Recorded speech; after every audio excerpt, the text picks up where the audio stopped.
The Swiss team Sauber, which will drop the Alfa Romeo name at the end of the season, admits it has its sights set on the future of Formula One's two informed Spaniards. The face of new CEO Andreas Seidl has yet to be added to the paddock in 2023 as Sauber prepares for the future, where it will race as Audi's works team by 2026. Let's try to dig deep into this story.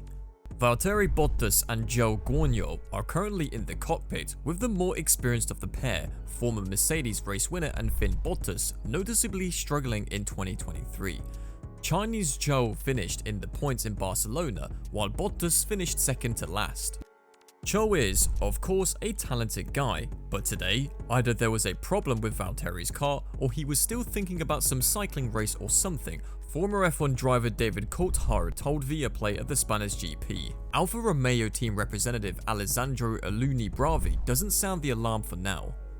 "We have a mix of experience and talent, and that is our strength this year," he told the newspaper El Mundo Deportivo. "We want to continue to provide stability to the team, but the team's primary goal now is to provide a competitive package to the drivers." Conversely, Coulthard believes that Sauber will eventually have to wonder if Bottas still has his foot on the pedal. "When we get to the middle of the season," the Scot said, "we'll have to look at the situation again. I think Valtteri should be more consistent with his results." On the other hand, Bravi claims that the team still has plenty of time to improve the struggling 2023 car, even though rumours about an Audi-powered future are already circulating. Carlos Sainz of Ferrari, for example, has already been linked with a 2026 seat. "We're happy with our current driver pairing, and our goal is to provide them with competitive material," Bravi insisted.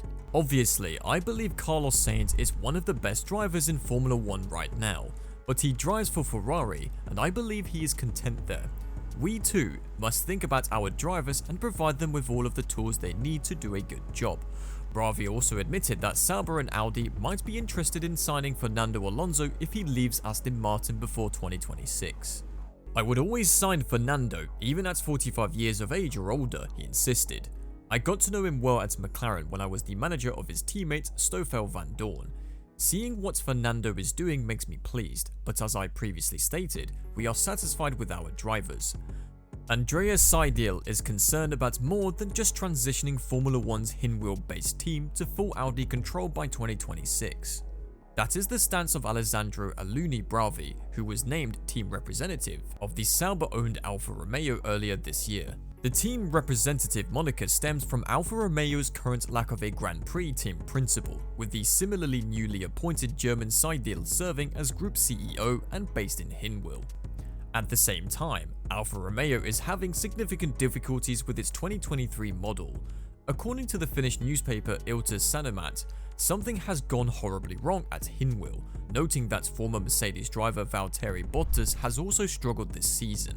So, with Seidl, who was hired from McLaren, more focused on the Audi buyout and transition to full work status by 2026, one could argue that the team needs more focus this year. As I've always said, his focus is not just on our future, but he's working on a daily basis for this year and now, team representative Alunni Bravi insisted. "So it's a work that's going on concurrently. We want to deliver strong results in the next 3 years because our future is being built now. We cannot, as many believe, wait until 2026. Andrea is concentrating on both," he added. At the same time, Bravi believes Sauber must lay the groundwork for its future as Audi. "Of course, we have targets. We need to grow as a team," he said. "We needed to prepare our structure for Audi's arrival in 2026, when we would become a works team. However, we cannot wait until this time to make changes and improve. Andrea is a smart guy who found a good organization. We're just determining where and how to improve. Changes have already been implemented from the start."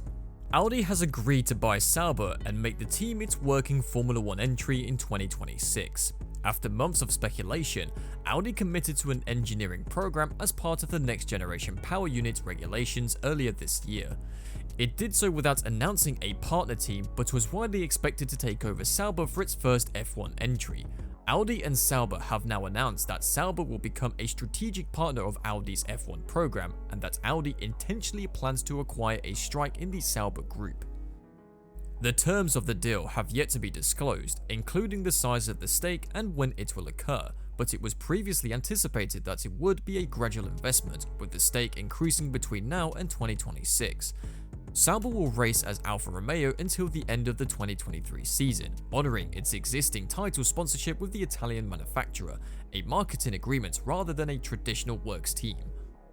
In addition, the team will continue to use Ferrari engines until the end of 2025. This will be Sauber's second full works agreement, following its ownership by BMW in the mid-2000s. According to Sauber, the agreement secures the company's long-term future and will propel the team to new heights. Audi is the best strategic partner for Sauber, according to owner Finn Rausing, who saved the team from financial collapse a few years ago and is expected to retain a stake in the team. It is clear that we share values and a vision, and we look forward to achieving our common goals as part of a strong and successful partnership, Rausing said. Sauber has been on the mend since its financial crisis in the mid-2010s. It has gradually expanded its team and facilities under the leadership of Fred Vasseur, and this year it has returned to the type of upper midfield competitiveness that Sauber has previously enjoyed.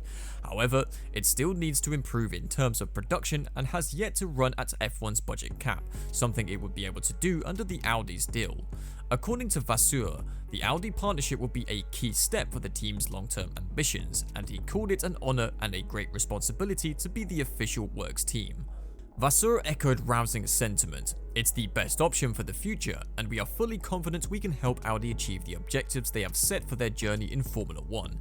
It isn't clear how much involvement Audi will want in Sauber, but it is expected that it will gradually gain majority control. What this means in terms of personnel is unknown, as the only news from Audi has been about its engine program, which Audi F1 CEO Adam Baker oversees. We are delighted to have gained such an experienced and competent partner for our ambitious Formula 1 project, said Audi board member Oliver Hoffmann, who is responsible for the F1 program at the corporate level. From previous collaborations, we already know the Sauber Group with its cutting-edge facility and experienced team, and we are confident that we will form a strong team together.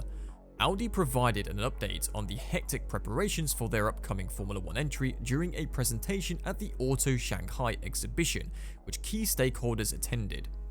Audi announced at last year's Belgian Grand Prix that they will rejoin the F1 grid when new engine regulations introducing increased electrical power and 100% sustainable fuels for the 2026 season are implemented. Shortly after, the German manufacturer announced plans to team up with Sauber, with the Swiss team, currently racing as Alfa Romeo and powered by Ferrari, becoming their works outfit. While behind-the-scenes efforts gathered pace, Audi headed to China to present the project in the Asian market, taking their launch livery show car along for the journey and unveiling the motor F1 Power made in Germany. Audi confirmed in an accompanying press release that their first full hybrid drivetrain unit, consisting of a combustion engine, electric motor, battery and electronic control unit, is scheduled to run on the test bench by the end of this year, forming the basis for the future vehicle concept. There are also plans to upgrade Audi's Newburgh facility's dynamic development simulator to F1 standards to further advance the development of the Audi Power unit. Meanwhile, the newly formed Audi Formula Racing GmbH division now employs over 260 people, with the core of the development team comprised of experienced Audi Sports and Audi employees with diverse expertise in electric motorsport. Existing employees are being supplemented by F1 specialists hired from outside sources. Audi expects the hiring process to be completed by the end of the year and staff numbers to exceed 300. Don't forget to subscribe to the channel and share your thoughts in the comments section.